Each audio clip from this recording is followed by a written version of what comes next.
Advance एंडोस्कोपीच्या मदतीने यशस्वीपणे काढण्यात आले मुलीने गिळालेले धातूचे नाणे. पूर्वी पुणे मुंबई येथे घेऊन जावे लागणारे आजाराचे उपचार आता परभणी येथेच उपलब्ध झाले आहेत. 13 ऑगस्ट 2025 बुधवार रोजी परभणी येथील रहिवासी असलेली 2 वर्षाची मुलगी हिने 1 रुपयाचे नाणे गिळल्यामुळे 18 तासानंतर शासकीय वैद्यकीय महाविद्यालय परभणी येथील अपघात विभागात दाखल झाली. प्रथम डॉक्टरांनी सदरील मुलीचा एक्स-रे काढण्यास सांगितला. एक्स-रेमध्ये मुलीच्या पोटात पायलोरस येथे 1 रुपयाचे नाणे आढळले. अडकलेले नाणे इमर्जन्सी असल्यामुळे मुलीला ताबडतोब शस्त्रक्रियागृह येथे हलविण्यात आले.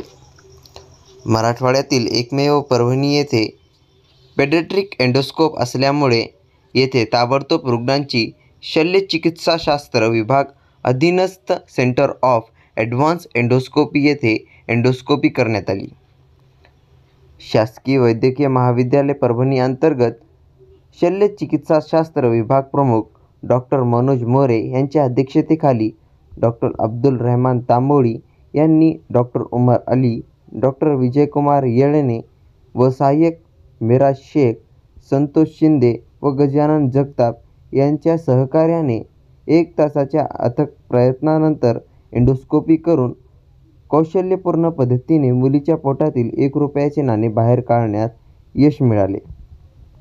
डॉ. सुनील मोरे यांनी ॲनेस्थेशिया दिला व OT incharge Vani sister, Fatima sister, Karale sister यांनी मदत केली. सदरील रुग्णाला 4 तासात सुट्टी करण्यात आली आहे.